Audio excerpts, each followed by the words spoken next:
Hi there, my name is Hinda Hashi. Welcome to this episode of Her Associates. Now, the Somaliland business industry can be a tough cookie to crack. Like anywhere in the world, starting a business requires patience and hard work. Unfortunately, though, the terrain is much tougher to crack for women who want to get into business. My guest today is one of those women. She's an entrepreneur, a mother, and a business owner, a founder of a marketing agency here in Hargeisa called the Papaya Creative Group. Welcome, Fadhumo. Thank you very much, Amina. It's nice to be here. Welcome. Fadhumo, why don't you tell us more about yourself and your business? Well, I came here about 6 years ago. I was raised in Toronto, in Canada. And when I thought about the idea of going back, or coming back to the motherland, as I put it, I thought, what would be the most impactful thing that I can do? What are some of the needs in terms of businesses, in terms of entrepreneurship? What are the opportunities that exist?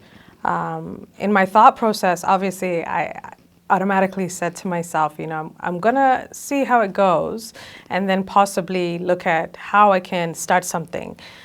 So that brought me to, getting a job here, kind of feeling out the market, really starting to see what is needed. With a background in marketing. Okay, so you have a background in marketing. I do. Okay. I do have a background in marketing. I have a Bachelor of Commerce in Marketing Management. And I have a communications background as well. So I've kind of been doing that for the last 17 years or so. And the challenge here was, what does Somaliland need? So obviously looking at Somaliland and coming to Somaliland, I thought, what could I contribute? And that's how Papaya Creative came to be. So what does the Papaya Creative Group do? Papaya Creative Group does marketing and communications. Our biggest sector is marketing strategy development for businesses, startups, corporations, private entities, pretty much anybody who understands that their business needs marketing. Yeah. Initially, when I came here about 6 years ago, I got a corporate job and it was great. And I said to myself, let's see what they think marketing is. I later found out that the idea of marketing here in Somaliland was not the same as the Western world. The people didn't understand what marketing was or the impact that marketing can make for a business.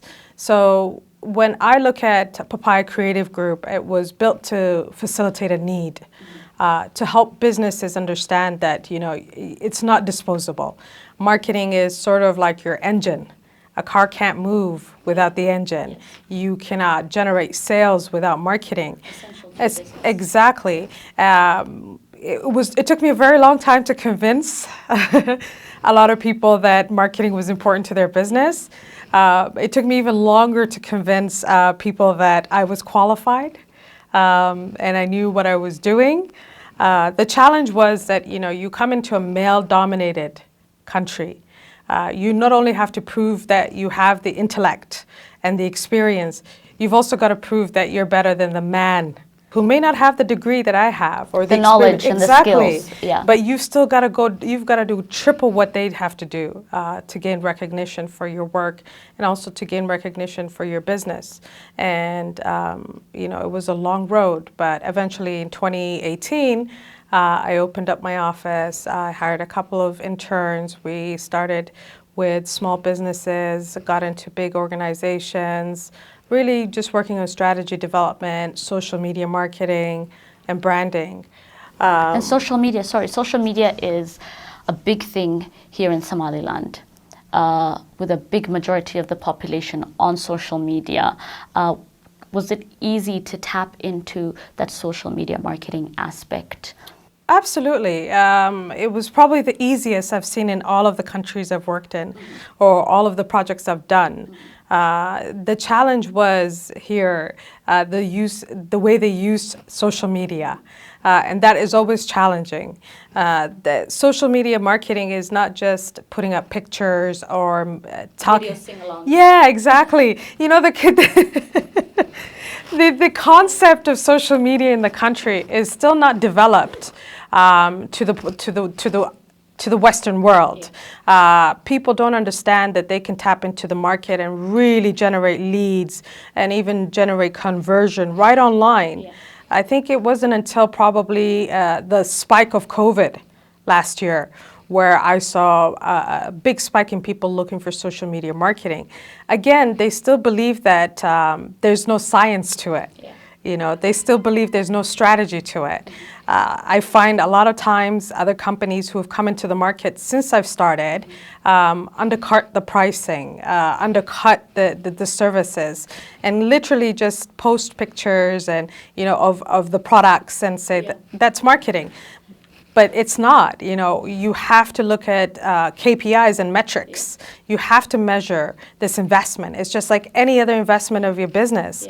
But as far as social media marketing goes, it's we've done 2 researches in the last 2 years, and both research showed us that they were the top referral sources, and next to word of mouth. Yeah. And you can understand why it would be word of mouth, because this is a society that runs on word of mouth. Exactly, and it's an oral society.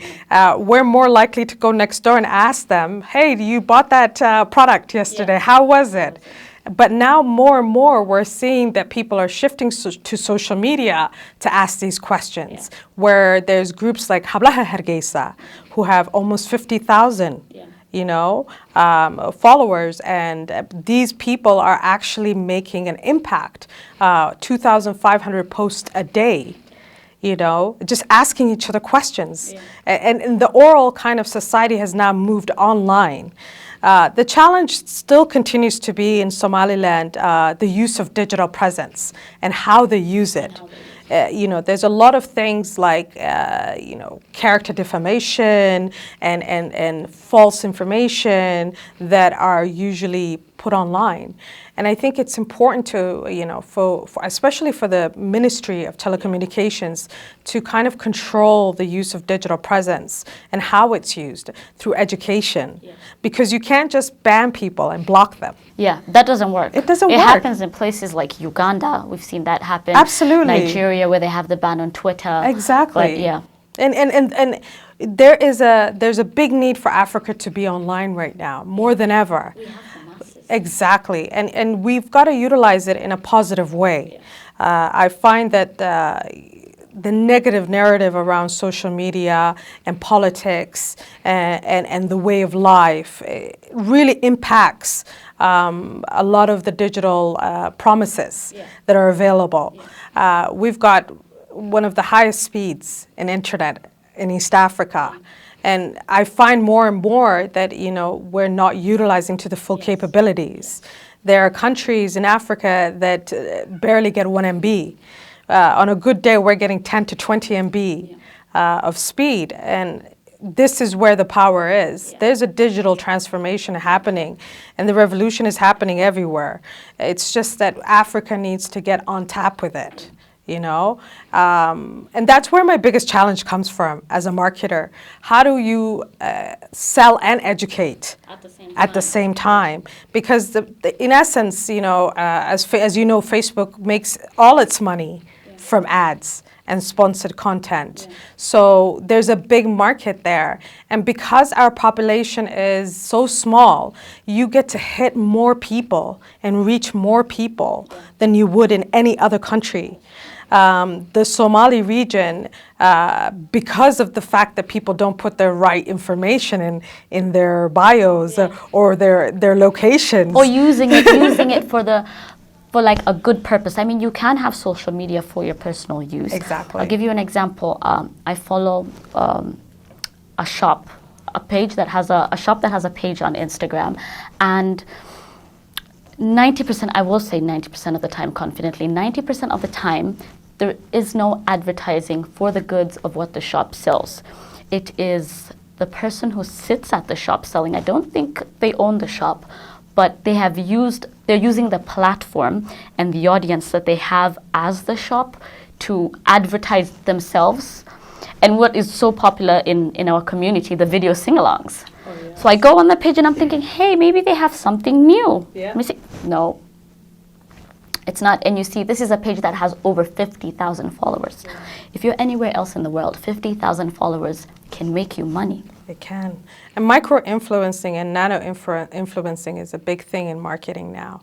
With more and more, even the universities, if you're doing a marketing major, have courses related to influencer marketing. I think it's just a really education and tapping into that niche that is available to us. I find here in the Somali region, generally speaking, not just Somaliland, that you can get to 50,000 quicker than you would in the Western world. Yeah. The Western world is very saturated.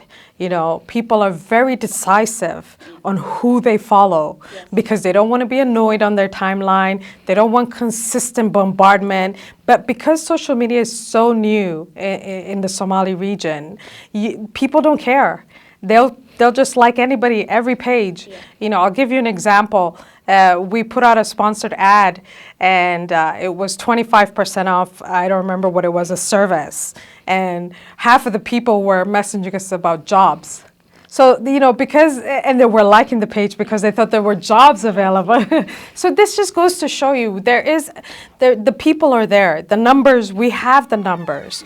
We have a better market, a better reach. You can get to 1 million reach, you can reach 1 million impressions in under 3 months. And we've been able to secure a lot of results for our customers. One of our biggest customers, we have been able to do within 3 months 750 leads. You know, it's because of the fact that this is a product. Yeah. You're marketing a product, but you're also engaging your user, and you're engaging them in a way that's positive, asking them questions, talking to them about, you know, what are you interested in? It can't be a one-way street where you just put products up. Yeah. And that's another thing. You've got to make it as interesting and trendy as possible. Keep up with the trends, give the people what they want to see, what they want to hear, Yeah. Okay, so let's just touch a little bit on the political side and the digital presence and the changing landscape here in Somaliland. Just this year, we saw 2 of the biggest candidates who are running in the local council elections garner a great majority of votes, and most of their campaigns were on social media. Is this something that you see the older generation, because they're not that old, by the way, is that something that you see the older generation should have in their campaigns? Is this something that they should invest in? Wherever you are in the world, online presence is more important now than it has ever been. With the pandemic especially, it stopped people from being able to do any outdoor events, any rallies, any campaigning. So that just shows you that there is a need. You know, going into post-pandemic times, you have to really consider what is your digital presence as a politician. I want to say that the 2 guys that did really well online, the votes showed, you know, it resulted. I mean, the biggest thing about digital presence in Somaliland is it can show impact. You can get impact from it. It's a matter of how you strategize. And, you know, I really commend both of them because I believe they had a good communications plan and a good communication strategy. I think people need to realize that developing a strategy for your online presence is more important than just doing sing-alongs and getting online. And I'll just give you an example, the difference with the male counterparts and the female counterparts that ran as candidates. About 15% of females in the last elections had digital presence, as opposed to almost 75% males. Made a big impact, right? Because traditionally in Somaliland, female candidates don't do campaigning. They don't do the outdoor campaigning. They don't ride around in the cars. They don't travel. Meet the people. Exactly. So where there was a huge opportunity for women to really excel in, it was online. Yeah. I think that was one of the most disappointing things for me as a communications person, as well as a marketer. Selling your brand, whether it's a personal brand or a business or a product or a service, and not understanding the impact of digital presence it kind of just like defeats the purpose of having such good internet. Exactly. Right? It does. And this is where I kind of say, what we're lacking here with digital presence and communications generally is education. Yeah. It's not that they don't know how to use these tools. They do. They really do. Have you seen Viral. TikTok? Absolutely. All that comes with making the videos and the effects and the designs, and our people are talented. They are very need to talented. put and focus. Exactly. On And I think the push is not more for them to learn how to market. It's more of the proper way of using it. Yeah, exactly. Because they're already using it. They're already marketing themselves in some way or another because they're getting the followers. They're gaining the likes. But are they using it to the full potential? And there's so much money to be made from it, especially in a region where the youth don't have enough access to jobs and to money-making opportunities. It's an industry that needs to be tapped into. Absolutely. I really hope that in the next couple of years we see more and more youth. We've got a population about 75% youth. It's not targeting. It's no longer targeting the elders. No. It's about targeting the youth because you've got to get them lined up for the future now, and especially when you look at how digital transformation is happening across the world. We've got to really figure out how do we get these guys to understand that this is a tool that they can make money. Yeah. The most important bit. Exactly, and that's the biggest bit, and I find the challenge comes from, again, the education sector. There are so many programs, there's so many NGOs that do entrepreneurship training, employability training, but they're not pushing them into a digital. Yeah. They're still looking at the brick and mortar. And more, about 5 years ago, Shopify didn't exist here. You couldn't create a Shopify page. You couldn't do any e-commerce. All of these companies are here now. You can set up an e-commerce. You can set up a Shopify account, and you can sell online. Yeah. You can sell courses online. You can do online courses. You can even work through multitude of platforms to sell your services. But are we teaching these kids the right way of employment? Yeah. We're teaching them that, hey, you come here, do this training for 12 weeks, and then go intern at a company. And you're not handing them the tools and the knowledge to be able to do that on their own. Exactly. Yeah. The thing is, you're giving them a skill set, but are you giving them the resources to be able to use that skill set to further their life? One of the biggest things that I try to stay away from when I'm doing any training, when I'm doing anything, is giving them this false hope, that they can open an office and they'll get business right away. But what I like to do is, encourage them to look at other avenues of making money, encourage them to be creative and innovative, encourage them to come up with solutions that actually make impact in their life. A lot of people, you see retail stores in Somaliland are not doing so very well, If you go to every other month, there's a store opening, there's a store closing. We must have the highest retail turnover rate in the region. And the reason for that is, A, brick and mortar retail is no longer the way to go. And we're just falling behind. And all these organizations or businesses, I should say, that are building business centers are not marketing the business centers. Half of them are empty. Exactly. Half of them are empty. And it's so easy. Actually, it's not exactly easy, but it's very straightforward. Starting a company is very straightforward. It is. But maintaining and sustaining. Somebody once told me that in Hargeisa, if you start a business and after your business is 2 years old, if your business hits that 2-year mark, then you're going to make it in Somaliland. Absolutely. And the thing is, the other issue that continuously affects businesses in Somaliland is the copycat syndrome. I call it the copycat syndrome. Or zero originality. Zero originality. You will find 5 stores in the same location selling the same items. And the thing is, we have to think of longevity. We're no longer in a stage, as a country, we're no longer in a stage where we should be scared of something happening. When you look around and you talk to business owners, they almost have this mentality, I've got to make the money now. Yeah. Something's going to happen. How do we as people, and the more diaspora come here, the more is a good sign. Yeah. Us migrating back home indicates that that there's peace, there's stability, there's opportunity. And the thing is, even as a diaspora, you have to think of, how do I help my people? It's not just the opportunities that exist, it's also about transfer of knowledge.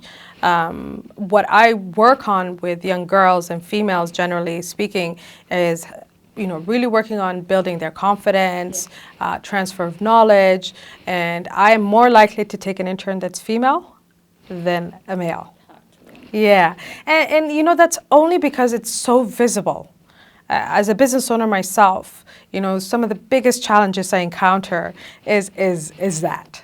So, I think we've got this generation of girls that are being educated and that are graduating in very high numbers, and they're at the top of their classes. They're mashallah, they're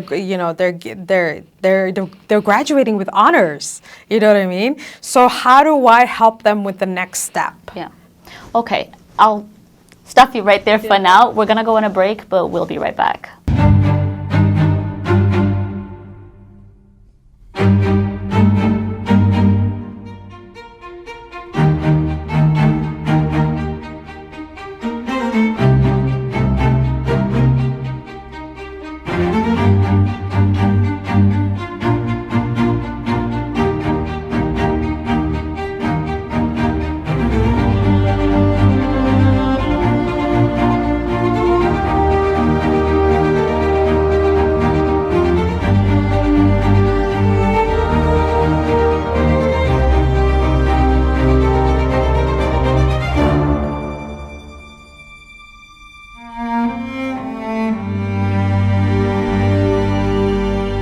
Hi there, welcome back. For those of you just joining us, I'm in the studio today with Fadhumo, who is the founder of the Papaya Creative Group, a marketing agency based here in Hargeisa.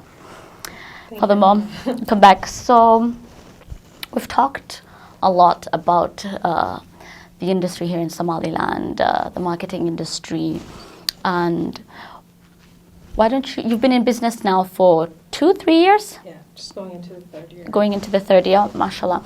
What are some of the challenges that you've faced as a founder?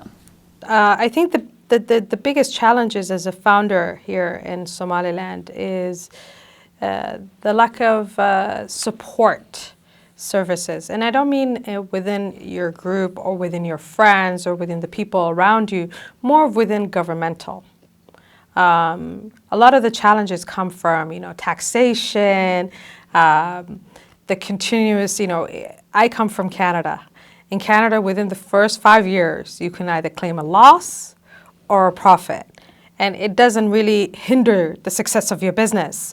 But one of the biggest issues and challenges as a founder, here in Somaliland is, whether you haven't made anything today, if you opened yesterday, you're getting taxed. And I think it totally slows down the growth of any business, especially the small businesses. Small businesses are the backbone of the economy. There should be tax breaks and, custom breaks and things like that for them. In order for the economy to grow, you need small businesses. The big private organizations don't do much, but they end up getting the biggest tax breaks. And that, for me, is the biggest challenge. How does that even work? I can't even fathom in the outside world working that way. There are grants, there's support system for SMEs, because the Western world has realized if you want your economy to grow, you've got to put the money into the SMEs and really, really pour everything you have into them. But here in Somaliland, you almost think as soon as your doors open, it's like a reason for the customs and the Ministry of Finance to be at your door. And I think the other thing that I find so challenging is the fact that, they come to your door at the beginning of the year when you may have paid your taxes in October of last year.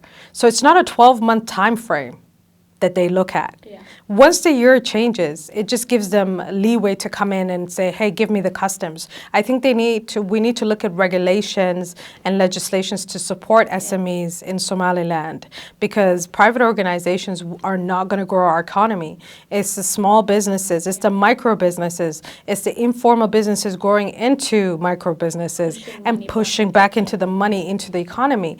So I think as a founder, I think that whole tax scheme in Somaliland needs to be readjusted to support SMEs and businesses. We have the highest rate of business licenses. The ministry charges, the Chamber of Commerce is not bad, but it is mandatory compared to other Chamber of Commerces around the world. They're very affordable and they're resourceful. I mean, you can get a lot of information from them. But you have the Ministry of Trade, just for a license, the minimum is $100, $150. For a startup that's got to look at rent, and most of these business centers require at least 3 to 6 months deposit. You are not helping that SME at all. So I think, if we're going to look at anything as the biggest challenge as a founder, that has to be the way that we support businesses and small businesses in particular. Governmental support. Yeah, governmental support. It's not, the thing is, if we look at where we see Somaliland going in the next 5 years, yes, we've got this big injection of money and support coming in. There's an abundance of money. Exactly. Yeah. And DP World and all of that. But DP World's going to need businesses to work with. There's a whole business free zone that's been created. Is it going to be for the top 3 private organizations?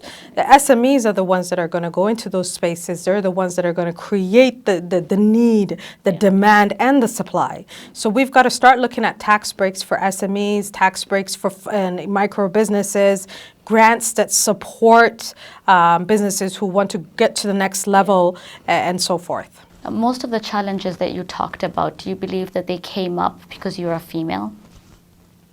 No. Or have you experienced any challenges being a female business owner? I think being a female business owner is a whole set of different challenges, to be honest with you, Amina. It's a whole different set of challenges. And it's the challenges of doing business, financing. Something as simple as renting an office space. I'll tell you something. The first couple of times I was looking for office space, I ended up finding somewhere I really liked. And I went in and I had the contract ready with the business the business center, and I went to a notary. I said to the notary, hey, I want to, I'm signing for this, and I had my operations manager with me, and he looked at me and he said, oh no, she can't be your witness. And I said, excuse me? And he says to me, he goes, no, you've got to bring a mail. And I said to him, are you sure about that? I think you need to revisit. Is that a religion thing? It isn't, because the religion mandates that, anything that has to do, that's life-changing, any life-changing, such as, land, marriage, divorce, any of those life-changing things that require a witness to be a male. But, something as simple as renting an office space is a challenge. And sometimes you feel like, they just want to put you down. They want to make sure that women don't succeed. And I asked him again and again, and I said, are you sure about this? Can you show me where it says, in the law that I have to have a male do this for me? The mugta, as you know, has to be, it's a male-orientated and law. That is understandable. That is understandable, Yeah, exactly. understandable. And nowhere do I see, for me personally, I'm not one to go against the status quo, the norms or the cultural norms, but something as being able to freely do my business without a male chaperone has been the biggest challenge for me. Another challenge has been, the consistent ask for, if you're trying to get any financing with the banks, and Is that a problem too? it's a consistent problem. Any type of financing with the banks as a business requires you, they don't tell you, Okay. but they go through these loops and these hoops. They make you go through these hoops. Oh, bring your tax pay, bring this, bring that. I came to find out that the biggest issue was that they didn't want to give females financing.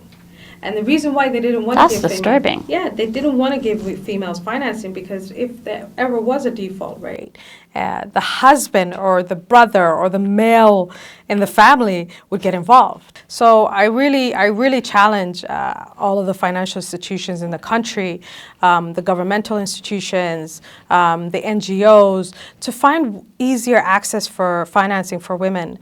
Because sometimes women have these ideas that are sustainable. Women tend to have more commitment, dedication, because they've fought to get there. And it's harder for them to give up that dream or give up that hope of being successful. So No, it should be made easier, I think, in terms of banks and financial institutions should have paths that are tailor-made for women. absolutely. Walk-in women option, you walk in and you have a little place to the side that's for women, easier access for women that are trying to get into business, third parties that make getting all this necessary documents and everything else much easier. We need this in place in order to be able to encourage more women to come out. Because, with your story, it seems quite discouraging. It is discouraging. And I think through the pandemic, in the last year, I have seen my business drop because the challenge has been, how do I maintain the payroll? How do I have a cash flow going? And the other thing that I always find challenging is just the collectibles. The accounts receivable. A lot of the finance guys, a lot of these companies you end up being with, the finance are male. Just look at it as, oh, she's a female, it's probably disposable income, so she's just working just to make the extra cash, whereas a man is always looked at, he's making the bread and butter. Yeah. So you got to make sure you pay him on time. And I think because females are less aggressive in Somaliland, I generally, and a lot of females, we talk about this all the time, we're less aggressive. We're less likely to call and say, give me my money. Yeah. We're more likely to say, hey, you've passed the due date. When will you be sending the payment? Yeah. And I find that this is something that is a cultural thing. And it's something that needs to change. If you're in business, you're in business, male or female. Yeah. It shouldn't matter. It shouldn't matter where my income is coming or where my revenue is going. You should know that if I'm out there having a business or creating a business, I'm creating opportunities. I'm out there for a reason. I'm out there for a reason. Whether it's to create impact, to help the youth, to help in job creation for the country, to transfer knowledge, but I'm making a change, and you hear these conversations sometimes where it's sort of like people say to me, oh, so you're the owner? And it's so discouraging because I have yet to meet a man that has my experience or has my educational background. Yeah. And, I always say to them, I say, I'm okay if you show me somebody with the same capabilities. Yeah. I'll step away. But when you don't have the same capabilities to kind of maneuver and sabotage, and these are the challenges that women are facing in Somaliland. It's sort of like come out and let the hyenas get you. And sometimes it's so discouraging. It's cold, and it shouldn't be that way. It shouldn't be that way. Anywhere else in the world, men are champions. We have a lot of men that are champions for small business owners or women. In Canada, banking systems are created for women. It's a completely convenient support service just for women. Just for women. And I think that is what we need here in Somaliland. Definitely. Absolutely agree with you, Amina. Okay, let's winding up. With all the experience and everything that you've seen and everything that you've learned, while you've been here, the process of starting your business, sustaining your business. Is there any piece of advice, single piece of advice that you wish to have been given before you started? I said I wasn't going to say this, but I'm really going to say it, you know. I think starting the business as a female in Somaliland, it's always better to start with a male face, you know, not being the forefront of your business, because it opens you up for so many issues and challenges before you even get out the gate. You are stopped, you are undercut, you are, you know, your reputation is put into question, you know. It's just the things that I have heard I would never have expected, especially growing up with boys, you know, where I always thought that I could do exactly what they could do. So I think it's more of, you know, I think the biggest and the saddest part of starting a business as a woman here in Somaliland is that there are very little champions, you know, on the male side. And I think sometimes, you know, I always tell my husband, you know, I think I'm just going to give up. You know, it's a constant battle. Yeah. And he always tells me, you know, there's no reason for you to give up. You have the experience, you have the knowledge, and you're going to get there. You can empower. You can At empower. your position, you can empower, you Absolutely. can educate, you can raise awareness. Absolutely. Yeah. And in the last couple of months, what I've really been working on is creating a system or creating something that we can safeguard female founders and really set them up for success. I'm trying to understand how we can build initiatives that are that are not gender biased, initiatives that are, you know, proactive in supporting and mentoring and sharing knowledge with other female founders. It's easy for us as female founders who have created something in Somaliland to sit around and give each other advice. But what about the guys starting up? What about the girl starting up? What about the girl who wants to create a business and is not sure how to tell her parents? You know, so one of the things that I've decided in the next, you know, couple of months, in the next year or so, is to continue to work these initiatives and build these initiatives. Yeah, to empower, inshallah, empower young girls to be able to build their own path and not depend on, you know, a job that they don't have a chance sometimes. And that's another challenge in its own. These young girls are honors, they graduate with honors, and you really get low-level positions in organizations.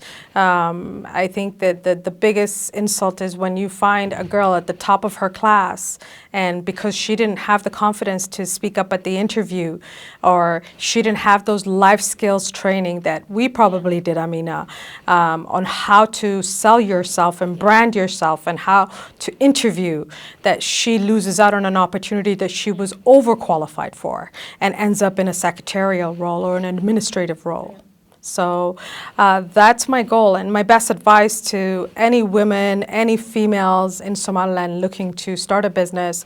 I don't want to tell you it's going to be easy.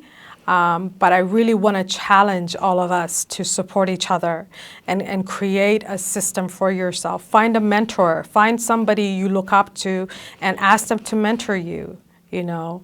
And put yourself out there. Yeah, exactly. And put, you know, I think the hardest part for us females is actually putting ourselves out there. Yeah, of course, sometimes there's not always negativity, but there is negativity present, and Exactly. There's a lot of things that can also bring you down, discourage you, and just need to keep pushing forward. Exactly. And you know, sometimes you'll be surprised by the amount of champions we have. You know, I've come across some amazing people, some amazing guys who have supported me, who have pushed me, who have given me the little pep talk, just on the verge of giving up. So you never know. I mean, make sure though that, you know, the number one advice I will have for all female entrepreneurs in Somaliland is do your research.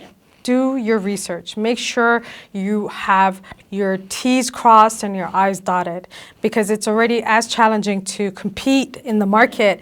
You want to make sure you have a sustainable business that's not just short term, but it's long term as well. Well, thank you very much, Fadhumo, for allowing to be my lovely guest today and for giving us all the knowledge. That's it for this episode. Until next time, Assalamu alaikum.